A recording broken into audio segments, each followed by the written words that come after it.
Hello, donc aujourd'hui on va s'occuper d'un type de données un petit peu particulier, les données des emplois, des familles d'emplois, et on va venir jouer avec des référentiels et surtout jouer avec les relations qu'il y a entre différents référentiels pour monter en niveau de connaissance et d'intelligence sur ces données. Donc tout d'abord on va aller détourer un petit peu le sujet, voir en quoi ça serait intéressant. Donc je vais aller sur GinChat avec la news qui est tombée entre hier et aujourd'hui, à savoir que maintenant on a ce nouveau modèle qui est sorti de Cohere, donc un super modèle. Et donc on va voir un petit peu quel serait l'intérêt de faire le travail que je vais présenter aujourd'hui. Voilà, donc quel serait l'intérêt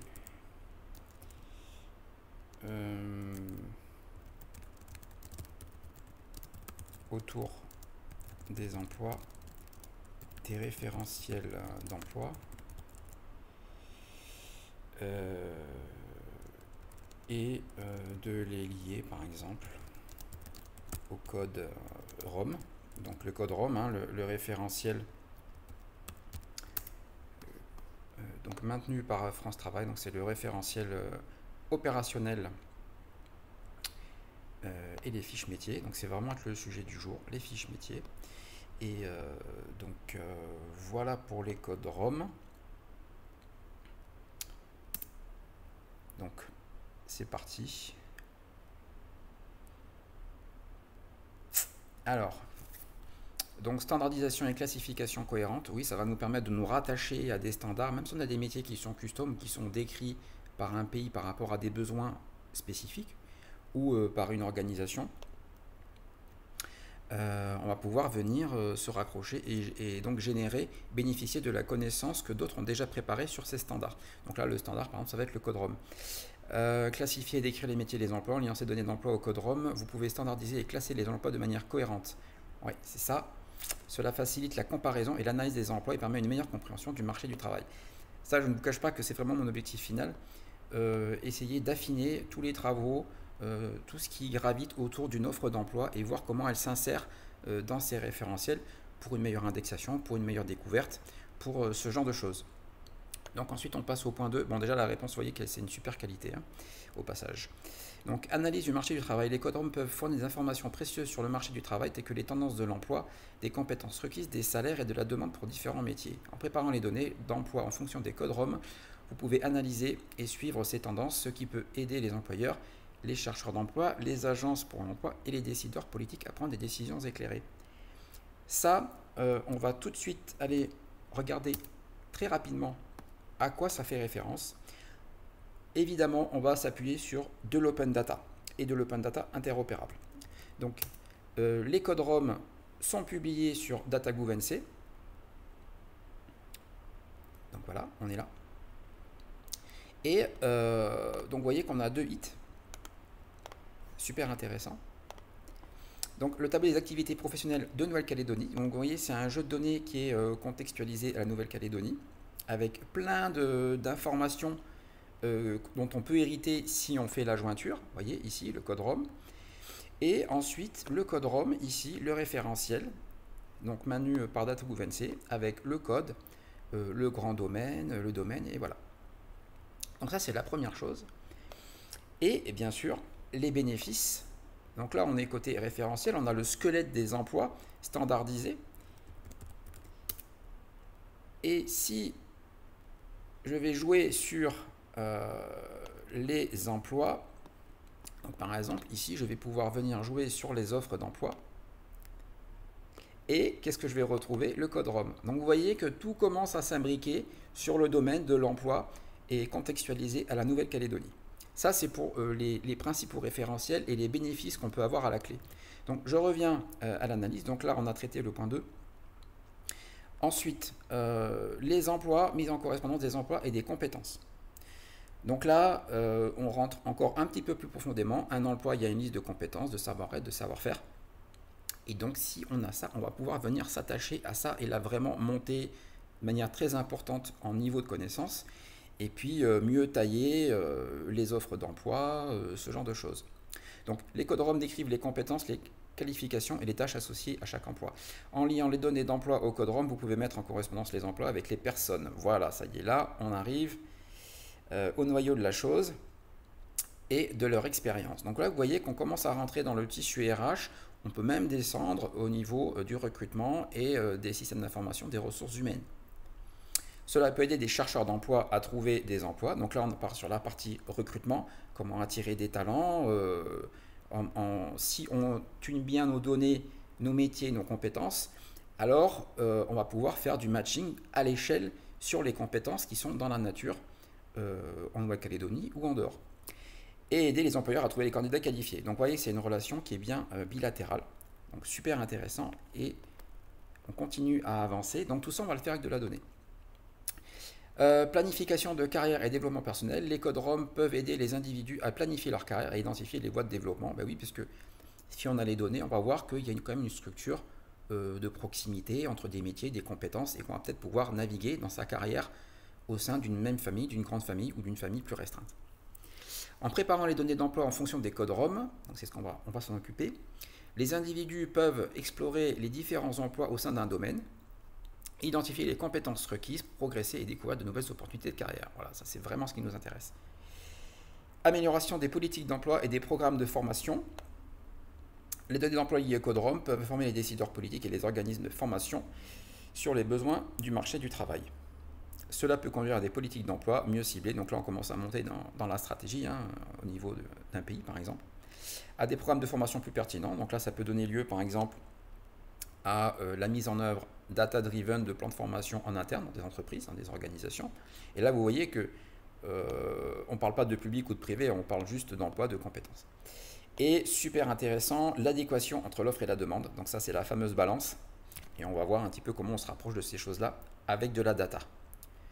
Amélioration des moteurs de recherche, donc des plateformes de recrutement. Donc si on prépare bien ces données et qu'on les rend interopérables, ça veut dire que des moteurs vont pouvoir venir les exploiter et améliorer les propositions qu'ils vont faire à ceux qui cherchent de l'emploi et à ceux qui proposent de l'emploi, puisque là, évidemment, il faut être deux dans cette affaire-là.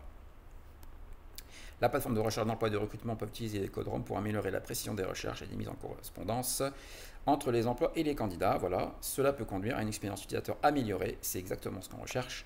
Il y a des résultats de recherche plus pertinents et donc des meilleurs recrutements.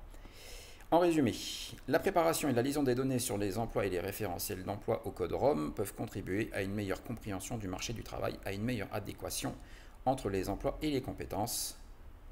L'analyse elle est vraiment excellente. Et à une prise de décision plus éclairée. Voilà, c'est ça. Donc là, on arrive sur la partie insight, connaissance, et donc pilotage, dans les domaines de l'emploi, de la formation et des politiques publiques. Bon, ben là, le modèle Cohere, il est vraiment super bon, quoi. Donc voilà, ça va être notre intro. Et maintenant, on va passer aux choses concrètes.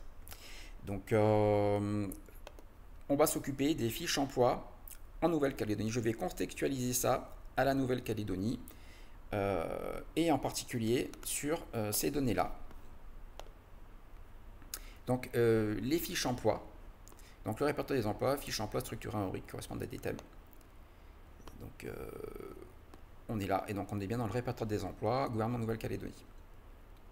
Donc, aujourd'hui, ce qu'on a, c'est ceci. Mais vous voyez que c'est du web.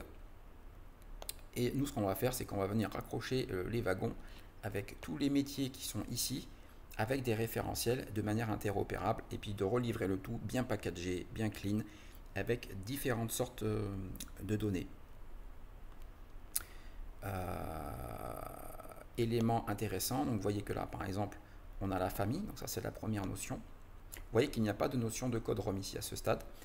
Et ensuite, on a la fiche en PDF. Donc vous voyez, c'est du texte, donc ça veut dire que je peux aller le lire de manière automatique. Toutes les fiches sont structurées de la même manière et on a le contenu super détaillé. Voilà, sachant qu'un métier, par exemple, peut être lié à différentes fiches emploi. Donc, par exemple, moi, ce qui m'intéresse, voilà, concepteur-développeur. Alors, ce qui est marrant, c'est qu'il y a concepteur-développeur objet et concepteur-développeur. Voilà. Et donc, c'est dans la famille système d'information. Et si je vais regarder la fiche emploi, donc j'ai plein de textes et donc là j'ai plein de data, pas forcément structuré en mode tableau comme on a l'habitude, en tout cas pas à ce stade, mais en tout cas on voit qu'on a plein de super données et l'idée c'est qu'on va mettre tout ça dans un seul et même endroit pour pouvoir en profiter au maximum et le relier aux autres référentiels. Voilà.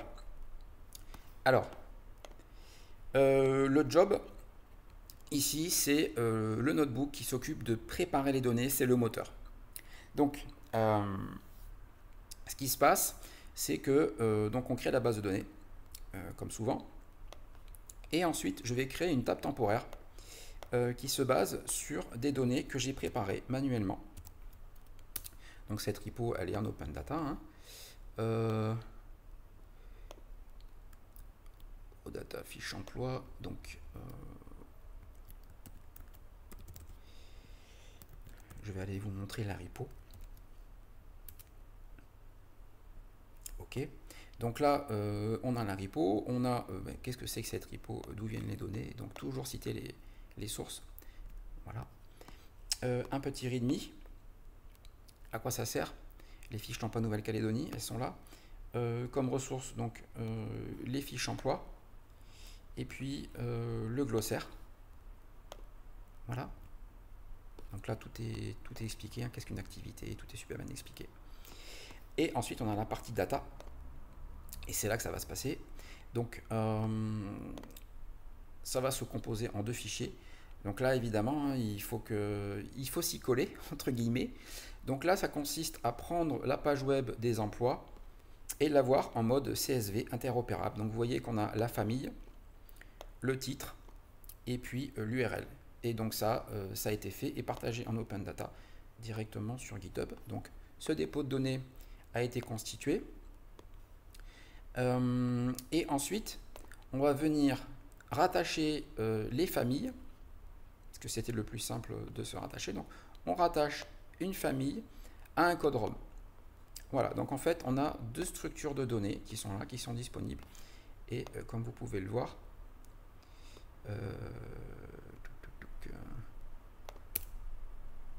c'est de l'open. C'est open source. C'est open data.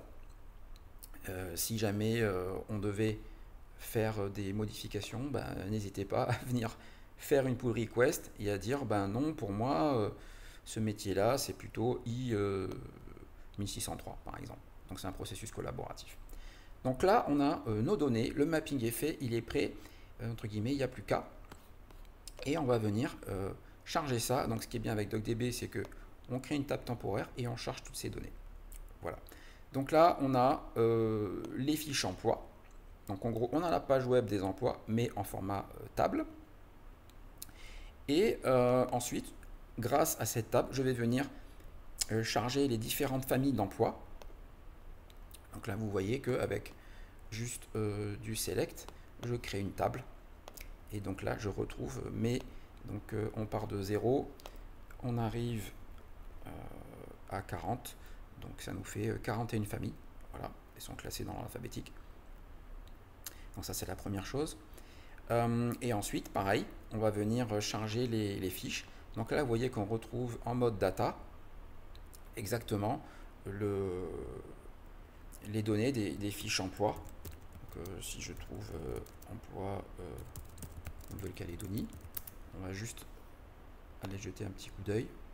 Voilà, donc ce qu'on voit ici, vous voyez, en mode web, eh bien, on l'a ici, mais cette fois-ci dans un data frame, dans une structure qui est super facile à utiliser. Donc ça, voilà. Donc là, on commence à être vraiment pas mal. Et puis, maintenant, ce qu'on va faire, eh bien, on va charger ces fiches avec des ID, des identifiants, voilà, dans une table finale. Donc la table fiche, une table SQL, et qu'on vient remplir. Et donc là, ça y est, donc maintenant on commence à monter en level. Donc on a l'ID de la fiche, la famille en toutes lettres, le titre et l'URL du PDF de la fiche emploi. Et donc comme ça, on va continuer. Alors, petite subtilité. Voilà, donc il y a des contraintes. Donc chaque emploi a une clé unique et on va venir référencer les familles avec des contraintes d'intégrité. Donc le modèle, il est vraiment intègre et j'impose que, ben, par exemple, l'URL n'est pas nulle. Donc il me faut le PDF, il me faut la référence, je la veux. Voilà. On continue. Juste par curiosité, on va voir un petit peu quelles sont les familles disposant de plus de fiches d'emploi. Donc après, ça va très très vite, hein. Donc voilà, je fais mon select. Et donc on voit que la santé et le système d'information font partie des gros métiers. Et ensuite, voilà, poste et télécommunications. Et ensuite, transport terrestre. Donc là, on voit qu'il y a beaucoup, à partir d'ici, c'est l'aménagement du territoire, on va dire. Là, on passe dans l'IT, donc on voit que c'est un domaine très dynamique et qui demande beaucoup de compétences. Et puis la santé, donc voilà. Et juste après, l'éducation. Donc le top 4, top 5, il est super intéressant.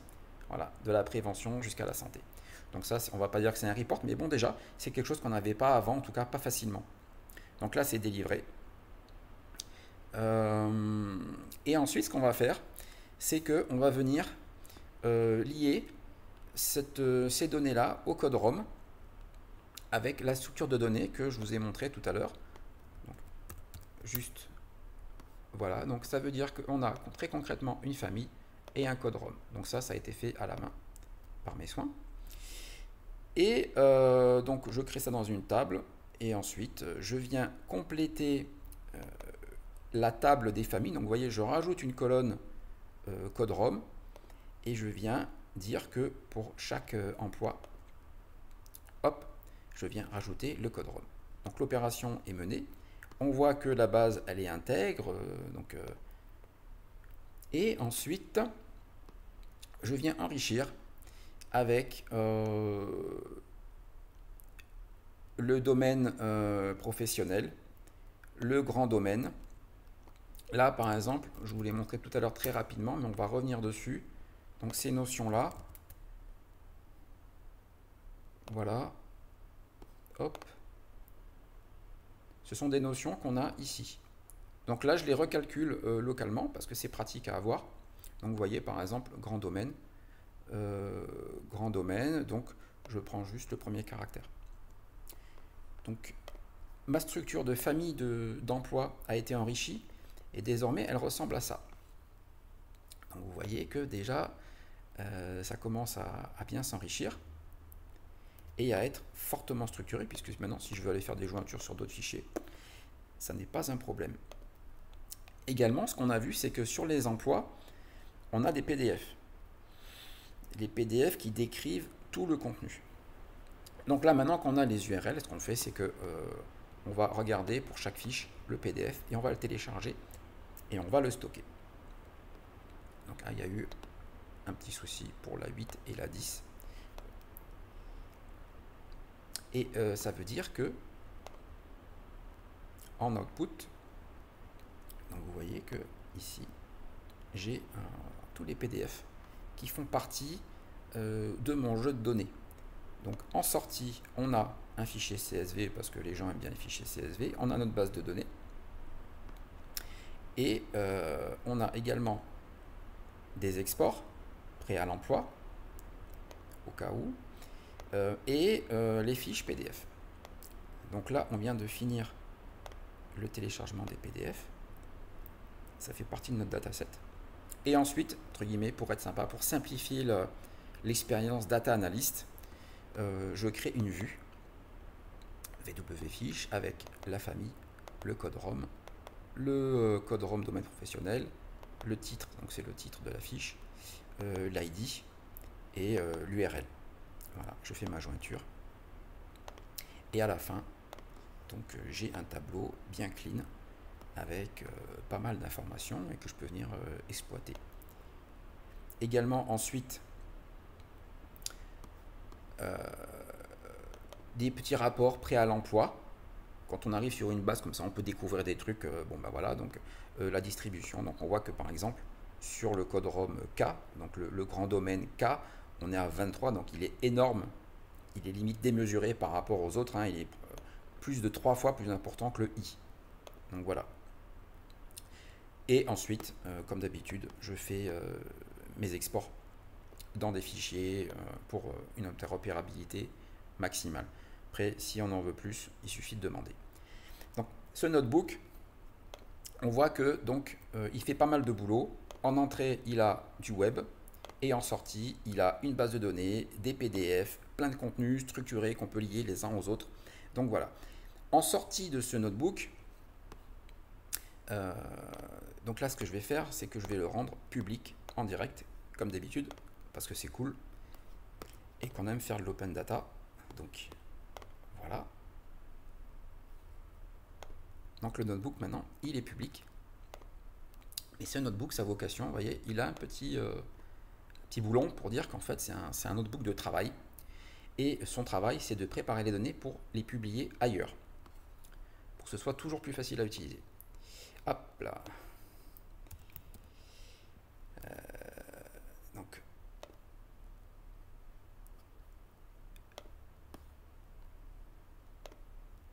hop, on va se positionner. Donc, en sortie de ce notebook de travail, on a un dataset.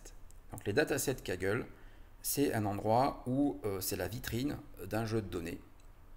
Et donc là, c'est maintenant ici qu'on va se poser quand on veut travailler sur les fiches emploi Nouvelle-Calédonie. On va se dire, bah tiens, je vais venir là, et puis je vais venir m'amuser avec. Donc le descriptif, pour savoir de quoi on parle.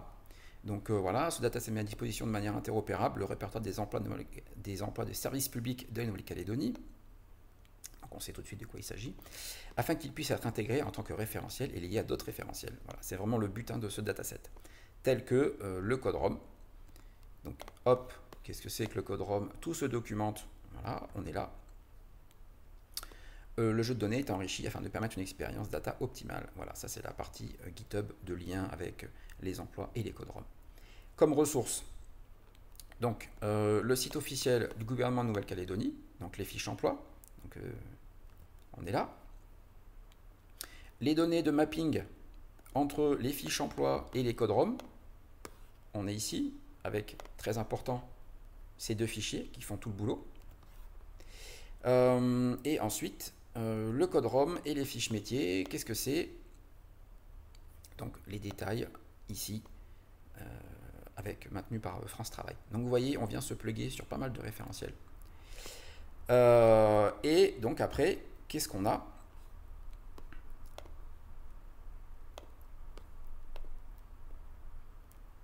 Donc pour l'instant, on voit qu'on a une utilisabilité de 8,8, ce qui est vraiment pas mal déjà.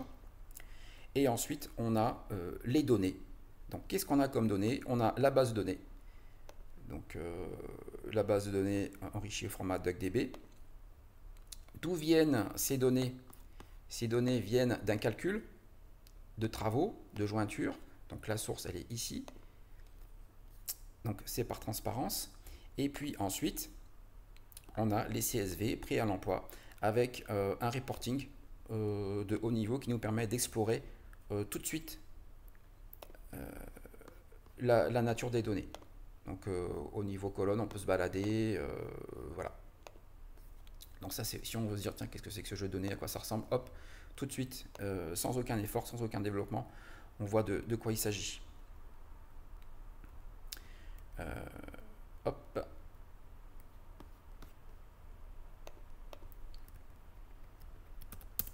Donc après, on fait ça en fait pour tous les fichiers. Voilà. Et ensuite, bien sûr, hein, dans le jeu de données, donc on retrouve tout ce qu'on avait mis avant, les exports au format plat, et puis les PDF, si on veut commencer à faire de l'analyse de PDF. Là, vous me voyez venir. Donc le dataset, il est bien, il a une couverture, etc. Et bien maintenant, on va continuer dans l'unboxing de ce super jeu de données. On va le rendre public. Donc c'est très simple. Je le mets public. Ouais. Ok. Donc ça y est. Là, officiellement, il existe. Donc il est indexé. Ok. Et on a une usabilité de 8,82. On n'a pas bougé, on n'a pas modifié ce dataset pour l'instant. Donc il est public, c'est déjà une belle étape. Et maintenant, ce qu'on va faire pour le rendre plus facile à utiliser, c'est qu'on va montrer qu'est-ce qu'on peut faire avec ces données. Parce que c'est bien beau, on a fait beaucoup de travail sur les données, mais il faut donner envie. Il faut un petit peu teaser sur ces données et montrer leur potentiel. Et pour ça, la bonne pratique, c'est de faire un notebook. Et donc, c'est ce qu'on va faire tout de suite avec ce notebook. Donc fort de mise, ça veut dire que c'est pour les débutants. Il y a juste à se laisser driver et les choses vont pouvoir se faire en data storytelling de manière super confortable. On peut lire sur une tablette ou sur un téléphone, ça rend super bien. Donc quels sont les tags? Donc déjà, fiche emploi Nouvelle-Calédonie, donc c'est très local à Nouvelle-Calédonie. On sait que ce notebook, ce storytelling, il vient du dataset qui est ici. Donc on est parfaitement transparent. Il met 50 secondes pour exécuter tout le contenu qu'on va voir là. Hein, c'est du contenu qui est le résultat d'une exécution. Il est format tabulaire parce que ce sont des tables. Également, il y a un autre type de données, c'est le texte, puisqu'on a des PDF et que donc c'est un contenu qui va falloir travailler de manière différente. En tout cas, je notifie que on peut jouer avec ces données-là. Petite couverture sur à quoi ça va ressembler. Donc on tease et puis après ben, on y va. Hein. Donc à quoi sert ce notebook qu'on va unboxer ensemble? Le but de ce notebook est de rapidement présenter comment les familles et fiches métiers des services publics de Nouvelle-Calédonie s'articulent avec le référentiel des codes ROM. Voilà, bon, bah, ça tient en une phrase. Quelles sont les ressources? Donc le dataset Kaggle, le site officiel sur lequel on ne va pas revenir, hein, l'Open Data ROM V3 et les fiches emploi du GouVNC. Voilà. Donc ensuite, on va cacher la cuisine, on va se concentrer vraiment sur la partie la plus importante. Tout le code est disponible, c'est l'open source, c'est l'open data. Donc il n'y a qu'à venir se servir et déplier les sections adaptées qui n'apportent pas une plus-value au storytelling. Donc on va installer DuckDB, puisque c'est avec ça qu'on va faire nos requêtes. Je charge la base de données qui fait partie de mon dataset, et bien sûr je ne peux pas la changer, donc c'est du read-only, lecture seule. Et je découvre qu'est-ce qu'il y a dans cette base de données. Donc vous voyez, là maintenant c'est parfaitement interopérable, donc juste avec du code, je peux venir découvrir qu'est-ce qu'on a dedans comme petit cadeau. Donc on a les familles, les fiches, on retrouve les vues qui sont prêtes, donc, prêtes à l'emploi, donc VW, domaine, distribution et VW fiche.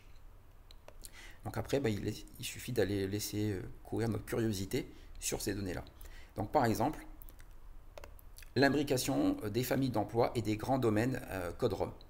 Donc dans le système ROM, les grands domaines regroupent les familles d'emploi similaires, comme le commerce ou la santé, qui à leur tour comprennent des métiers spécifiques, facilitant ainsi la classification des différents types d'emplois. Donc voilà. Voyons ensemble comment les familles d'emploi en Nouvelle-Calédonie s'articulent avec les codes ROM. Et là, ça devient juste une requête SQL et un peu de data viz. Donc moi je le fais avec Plotly, mais ce n'est pas le plus important.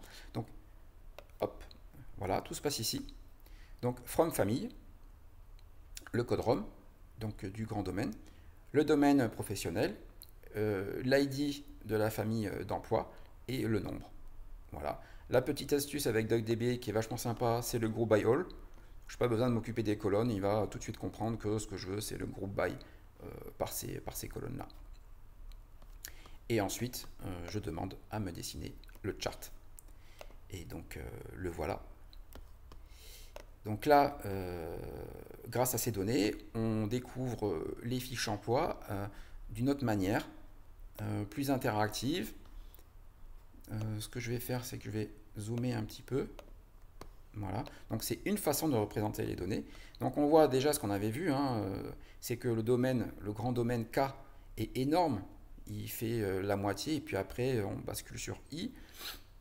Si je veux faire du drill down sur K, voir qu'est-ce que c'est les métiers autour de K, donc après on voit les sous-métiers. Et donc là, par exemple, on voit que tous ne sont pas égaux. Par exemple, il y a pas mal de segmentation sur le K14 et le K14, politique de la santé publique, communication, santé publique. Et puis je peux remonter comme ça. Qu'est-ce que c'est L? Donc infrastructure réseau, eau et assainissement, voilà. Donc vous voyez, là avec les données, je peux commencer à me balader de manière super confortable dans mes données. Ensuite, ce qui est intéressant, c'est on va monter un petit peu plus en niveau. Donc les codes ROM, les familles métiers, les fiches emploi, on va mettre tout ça ensemble. Donc en France, chaque emploi est associé à un code ROM dans le but de faciliter la correspondance entre les offres d'emploi et les compétences des demandeurs d'emploi. Voilà, ça devient super intéressant. Donc ce système repose sur l'identification des tâches et des compétences requises pour chaque emploi, regroupant ensuite, donc vous voyez là, tâches et compétences, donc, super intéressant, regroupant ensuite ces emplois similaires sous un même code ROM. Ces codes servent ensuite de référence pour classifier les offres et les profils, permettant ainsi une meilleure adéquation entre l'offre et la demande. Là on revient sur la partie stratégie que j'avais faite en introduction. Donc nous ce qu'on va faire, c'est qu'on va le faire mais de manière interactive. Donc découvrons de manière interactive ces relations avec les données désormais disponibles. Et là maintenant, on n'a plus qu'à faire du SQL parce qu'on aime ça, mais chacun peut le faire à sa guise. Là, c'est juste pour montrer comment c'est facile. C'est pour les demi, c'est pour les débutants. On peut copier ce notebook, on peut le faire tourner soi-même, on peut changer des petits trucs, on fait ce qu'on veut. Donc ça va très vite, hein. Le SQL, une fois que les données sont prêtes et propres, c'est très facile. Donc je vais utiliser la vue qui est prête à l'emploi, le code ROM, le grand domaine, le domaine, la famille, la fiche, le nombre, et ensuite toujours la petite astuce group by all qui rend mon select toujours plus facile, donc super facile à lire. Et ensuite je vais utiliser le trimap pour naviguer dans ces domaines et utiliser au mieux l'espace. Après, à chacun voir avec ses compétences comment il peut rendre les choses encore plus belles ou encore plus pratiques ou selon ses intérêts. Donc là, voilà. Ça, c'est quelque chose que publiquement, on n'avait pas vu à ma connaissance. Donc, quel est le périmètre? On est dans les fiches emploi de Nouvelle-Calédonie. Et ensuite, là, on va pouvoir naviguer de manière très concrète sur les grands domaines. Donc, K, I, voilà. Et ensuite, je me balade dedans. Et là, j'ai mes fiches emploi. J'ai tout le chemin qui m'intéresse. Et je peux me balader comme ça, de manière super interactive. Et vous voyez, c'est du web. Donc voilà. Donc ça c'est pour les demises. Donc vous voyez la simplicité du code, c'est parce que les données sont prêtes, elles sont partagées, c'est interopérable, c'est fait pour être utilisé et c'est à des buts de formation. Donc ce qu'on va faire déjà, donc là pour l'instant je n'ai pas utilisé les PDF. Donc ce que je vais faire, c'est que le nombre de tags est limité. Donc pour l'instant, je n'utilise pas le texte. En revanche, je fais du data storing et de la data visualisation. Donc voilà, je documente mon notebook. Donc ça correspond plus à la réalité. Et puis surtout, je passe à la release du notebook. Donc voilà. Donc je publie. Donc ça y est. Et alors, ce qui se passe, c'est qu'en entrée, j'ai ce jeu de données-là. Alors, généralement, ça prend un petit peu de temps pour que Kaggle, la plateforme, prenne en compte. Oui, voilà. Donc, pour l'instant, il n'a pas pris en compte que j'avais créé un notebook. Ça va venir. Mais dès que ce sera venu, donc là, déjà, on voit que mon notebook est remonté. Donc, si je suis sur ce dataset, je dis, tiens, qu'est-ce que c'est que ce dataset? Ah bah tiens, on peut faire ça. Donc, voilà. Une fois que ça sera totalement pris en compte, je vais juste tenter un refresh, mais généralement ça prend un petit peu de temps. Le plus important pour un dataset, c'est est-ce qu'il est utilisable. Donc là, c'est usability. Normalement, je vais faire un bond en avant dans l'usabilité. Ensuite, dernière étape, on va dire au producteur de la donnée du code ROM sur lequel on est venu s'appuyer qu'on a fait cette réalisation. Donc là, maintenant, ce qu'on va faire, c'est qu'on va aller sur la plateforme et hop, on va chercher le jeu de données code ROM. Voilà. Donc on voit les métadatas, le producteur, voilà. Mais nous, ce qu'on va faire, c'est qu'on va dire que ce jeu de données, il est cool, qu'il est intéressant. Eux, ils voient qu'on télécharge ce jeu de données, mais nous, on va leur dire, bah, nous, on fait partie des gens qui téléchargent, mais on va vous dire ce qu'on en a fait. Donc, soumettre une réalisation. Donc, on va soumettre ce notebook, ici. Voilà. Et on va leur envoyer le contenu comme un cadeau. On le fait en direct. Des codes ROM et fiches emploi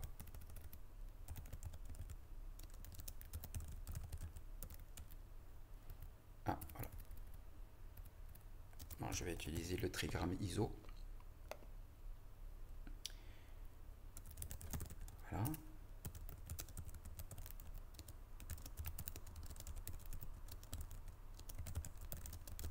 Alors là, pour produire un contenu original qui s'appuie sur ces données.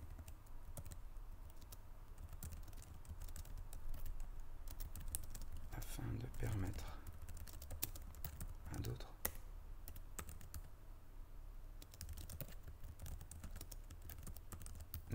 rapports sur les données des emplois en Nouvelle-Calédonie. Voilà.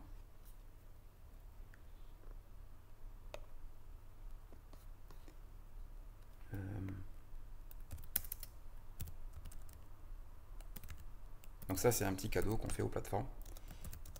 J'espère que ça vous plaira.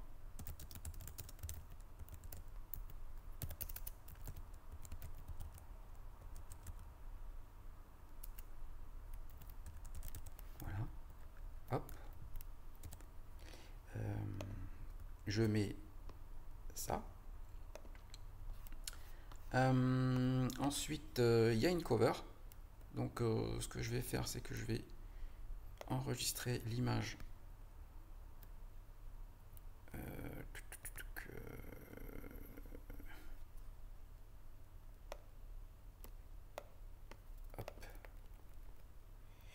Je vais faire le cochon, je vais copier directement comme ça. Hop. Ok.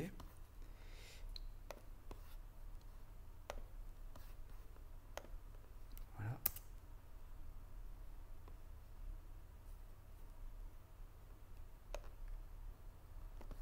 Et on est prêt et j'envoie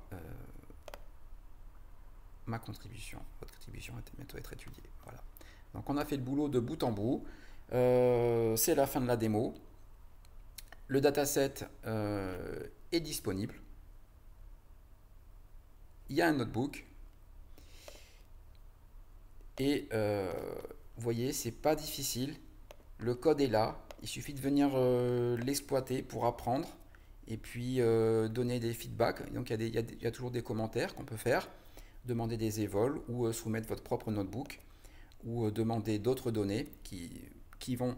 Il faut savoir que cette base de données va être réutilisée plus tard pour lier encore d'autres données. Donc n'hésitez pas à venir l'utiliser. Et faites-vous plaisir avec la data, innovez, et puis surtout, soyez curieux sur les données et faites des liens entre les données, utilisez les métadatas. Franchement, c'est super. Et on apprend énormément, on découvre plein de domaines métiers, c'est passionnant. Alors, à vous de jouer, faites-vous plaisir et tata bisous.